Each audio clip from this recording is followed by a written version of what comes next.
Yo, what is up you guys? Welcome back to another Isle update video. Today we got some very exciting news. We got some concept art for the Deinocheirus and the Baryonyx, which are two new dinosaurs coming to the Isle. We've also got some more news on the Troodon. Well, we got some footage of the Troodon. We got like the different animations, like the walk, the crouch, the wallow. We got all of that as well, which I'm pretty sure hasn't been shown fully in detail before. We've also got some news on aquatic expansion packs and humans, but if you guys want to check that out, stick around to the end of the video. Remember guys, leaving a like and subscribing really helps my channel out a lot, and I cannot stress that enough. So if you want to help support me, please do that. But without further ado, let's get into the video.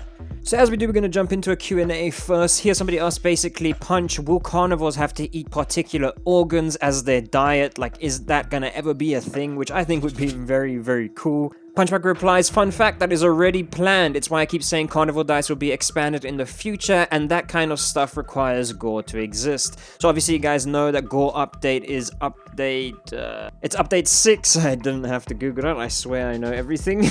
But we won't be seeing that for a while, as we're still on, well, we're about to receive update 4, and update 6 is when the gore exists. But that is still something pretty cool, and I would love to see that. So for those of you who have been playing on the QA servers, you may have noticed that there is something weird about sniffing, that there's some sort of passive sniffing. When you get closer, you can smell the blood or you can see footprints without actually doing the sniffing animation.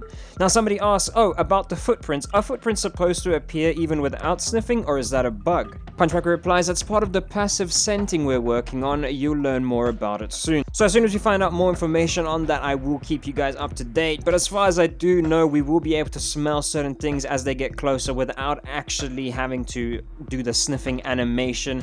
I think this passive scenting is it makes a lot more sense to me, but I'm not sure how it is going to work for things that are further away. I'm sure that will still require you to sniff, as it might be a bit confusing being able to smell everything around you. Here regarding to wallowing, Punchbacker says in future, however, feathered animals won't use mud pools, they'll take dust baths instead. So like the Hypsy and possibly the Dinokairis when it's coming out as well, but all the feathered animals will not be using mud, as that makes sense. They will be using dust instead. Here Punchbacker says, I'll likely be able to show off the Baryonyx skin soon though. Now he eventually did end up showing the Baryonyx skin and also the Dinokairis skin, which I'll be showing you guys right now. Now here we have some concept art for the Dinokairis and the Baryonyx. As you guys can see, the Dinokairis has a bit of a more swampy kind of skin to it. It has the green at the top and the brown at the bottom, and so does the Baryonyx. It's a lot darker, but it's also very swampy, or maybe redwoody, but I believe that they will be chilling more in the swamp areas, as that was their preferred biome after all. But what do you guys think of this concept art skin? Do you like it? Let me know in the comment section. I'll be replying to them because I'm actually very interested. I, for once, actually like this concept art. I think it's better than the Acro skin, at least.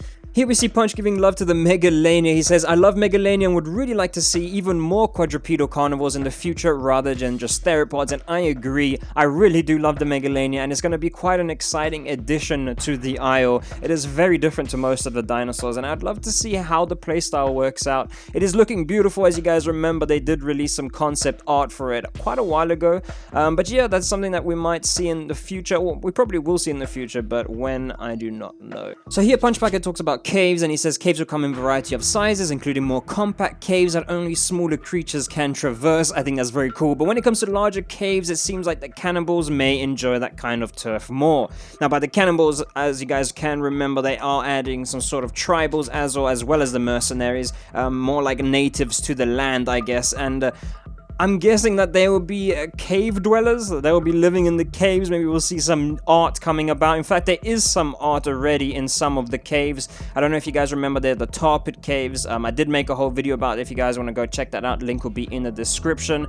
But yeah, so it looks like they will be inhabiting those caves, but there will be smaller caves for smaller dinos to get away from bigger predators or just be safer in. Here somebody asked, any ideas on how weapons are gonna function? Hypno replies, loudly, as I guess guns do. So then he goes on to say, I don't recommend shooting a gun on an island inhabited by dinosaurs and co, which makes sense. So guns are going to be extremely loud and probably heard from very far away, and players or dinosaurs will be attracted to the shooting for sure, and you probably don't want to stay in the same place you shot the gun at. That's pretty much what he's trying to say. You want to keep moving because they're going to come for you.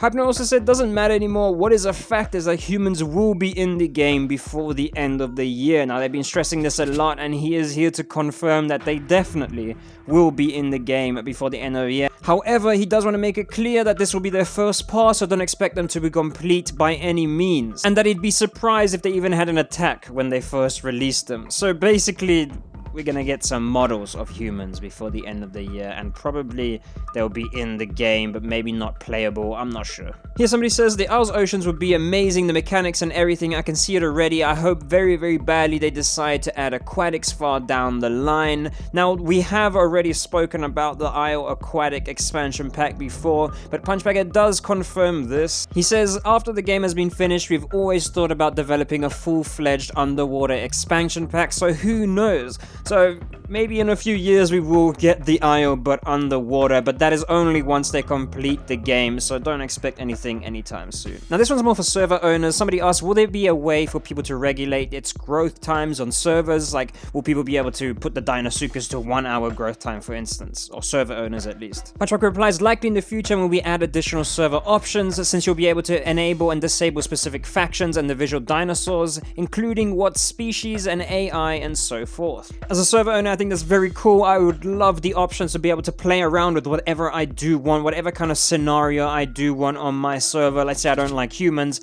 I can remove them. Let's say I don't like specific dinosaurs, I think they're too strong or they don't fit in, I can remove them. So we'll basically be able to create the perfect server however we do want it, but that is something that will be coming in the future. Now last but not least, somebody asks, is the Dinokairis going to be feathered? And Punchbagger replies, it is. So that is confirmed, the Dinokairis is going to be a feathered creature. Now that ends the Q&A part of the video. Now we're going to move on to the Troodon animations. We have a whole bunch of animations that haven't actually been seen before, especially not so close up and specific. We have like the wallow, we have the crouch. Anyway, I'm going to show you guys before, and then we're going to talk about it.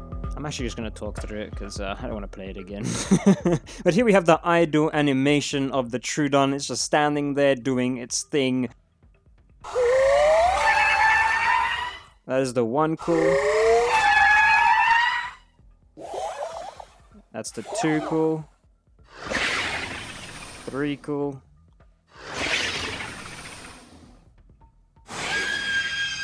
4 cool. And that is the F cool.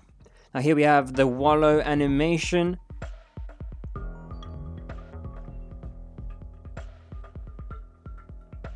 We have the crouch animation. Or the crouch walk, should I say.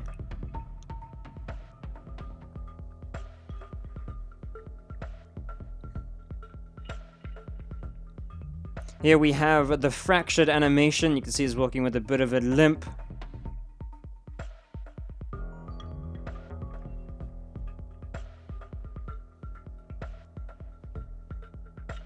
And here we have the normal walking animation.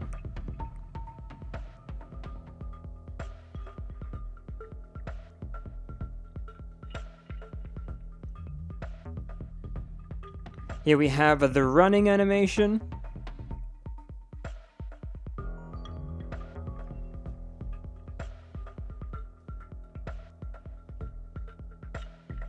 And the sprinting animation. That, however, guys, brings our video to an end. I hope you guys did enjoy this video. If you watched to the end, that you are the best, and I love you for that. Don't forget to smash a like, subscribe, and I'll see you in the next video. Peace.